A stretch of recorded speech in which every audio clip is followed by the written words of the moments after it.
The Golden State Warriors dynasty didn't just fade away quietly. It collapsed on April 17, 2024. That was the night they lost to the Sacramento Kings in the play-in. And for Klay Thompson, it was the end. 0 points in 32 minutes, his final game in a Warriors jersey.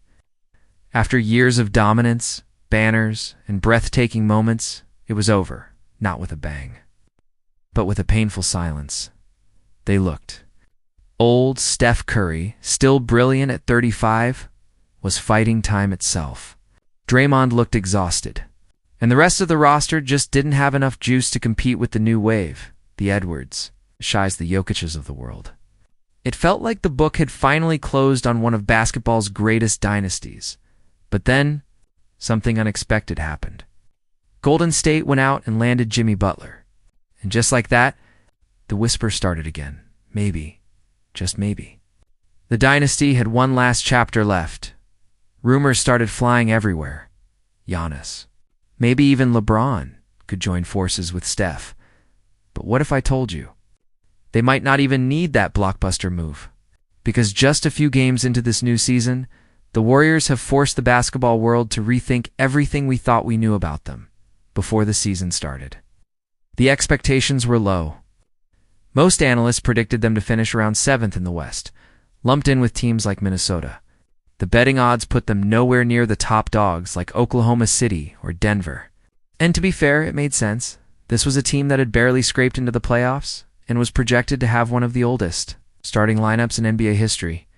But then came the shockers. Some analysts went against the grain. ESPN's Kevin Pelton projected Golden State to win 56 games, neck and neck with the Thunder. People laughed at first, but now, it's starting to look genius.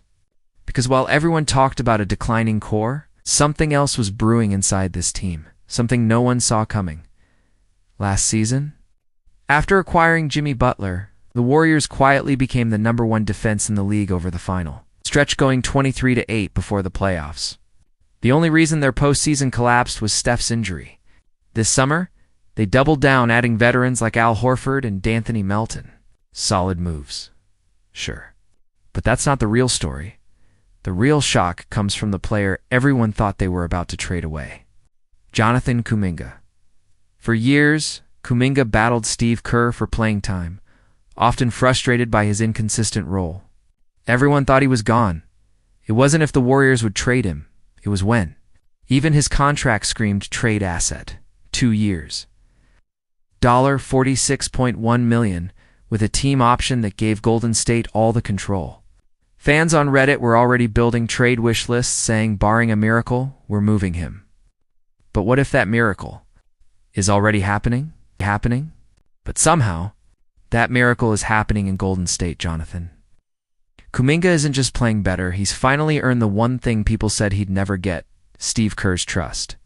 And for anyone who's followed the Warriors the past few years, that alone feels impossible. So how did it happen?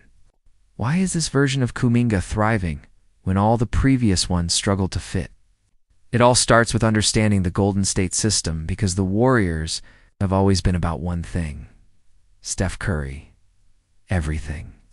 From the spacing to the rhythm to the tempo, revolves around maximizing Steph's brilliance. Every other player is supposed to amplify him, not compete with him. And for years, that's exactly where Kuminga fell short. He had the talent, the body, the athleticism, but he wanted to play his game. He was wired to attack, to dominate, to prove himself. The problem? That mindset doesn't work in the Warriors' motion-heavy offense.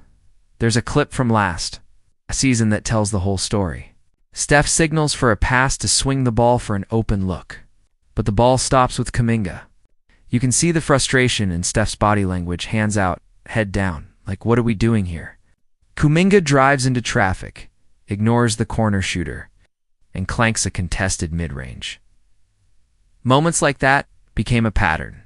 In March, same story, minus 10 seconds on the shot clock, plenty of time to flow into their signature motion. Instead, Kuminga forces the drive, runs straight into a wall, turnover. And to Steve Kerr, that was the ultimate sin, not trusting the system. The irony. Kuminga actually looked great when Steph was off the floor. In the Minnesota series, he averaged 24 points without Curry, but that's not the Warriors' formula. To truly belong here, you have to play through Steph, not around him. In this season, that switch finally flipped. Game 1 against the Lakers. Same situation, different Kuminga. He catches the ball, pauses, lets Steph pull the defense in, then drills a wide-open three. Later, he screens for Steph, reads Rui Hachimura's eyes, slips behind him, and gets rewarded with an easy dunk. It's simple basketball, but it's smart basketball. Now, Kuminga isn't hunting shots. He's creating them. His reads are sharper, his passing cleaner, and his efficiency has skyrocketed. Defensively, he's been a menace, guarding the opponent's best player. Every night on what's now a top 10 defense. And finally, the reward. Steve Kerr has locked in his 4 permanent starters: Steph, Draymond, Jimmy, and Jonathan Kuminga. Think about that. Kuminga's biggest obstacle for 4 years is now his biggest believer. At one point, things between Jonathan Kuminga and the Warriors got ugly. It got so bad. He reportedly leaked to The Athletic that he had lost faith in Steve Kerr, that the 2021 lottery pick no longer believed his coach would ever allow him to reach his full potential. For any young player, that kind of tension usually ends one way: a trade, a fresh start somewhere else. But somehow here we are, and those two are now closer than ever. Steve Kerr and Jonathan Kuminga have gone from cold distance to trust, chemistry, and mutual belief. And unbelievably, Kuminga might now be the perfect piece for Golden State's future. Think about it. What have the Warriors been missing for years?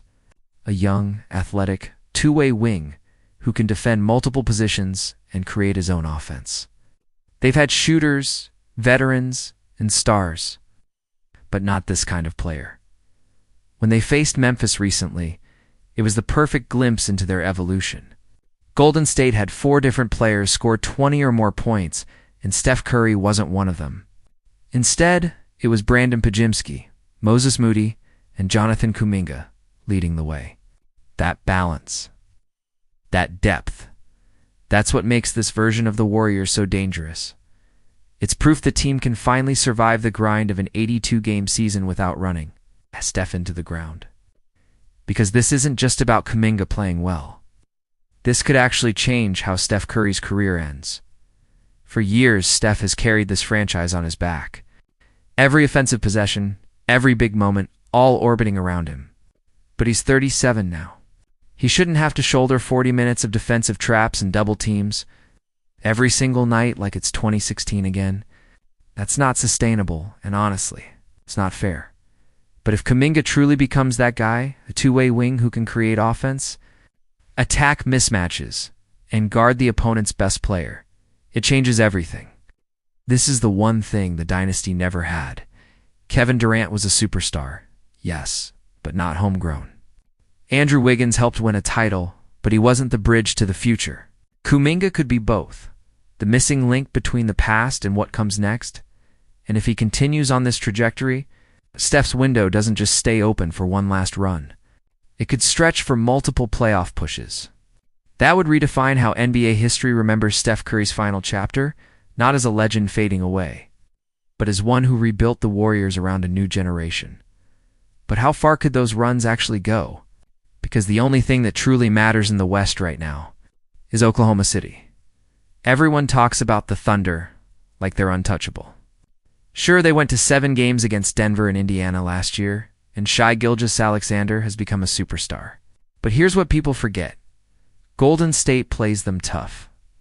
Over the past 2 seasons, the Warriors are 3-4 against OKC, and 2 of those losses came in overtime. The other 2? Steph Curry didn't even play. And oh, by the way, the Warriors didn't have Jimmy Butler for any of those matchups, so no, they wouldn't be the favorites in that series. But counting them out would be a mistake, especially with this new version of Jonathan Kuminga anchoring both ends of the floor. Of course, all of this could still be a smokescreen. It's possible Golden State is boosting Kuminga's trade value before the deadline, showcasing him in a bigger role to attract offers. And the schedule ahead won't be easy. 9 of their next 11 games are on the road, but if they survive that stretch healthy, focused and still trending upward, then yes, the Warriors deserve to be mentioned right alongside OKC and Denver again. Because Jonathan Kuminga isn't just improving. He's evolving into the perfect Warrior. And as incredible as that transformation has been, someone else in the league is taking it even further.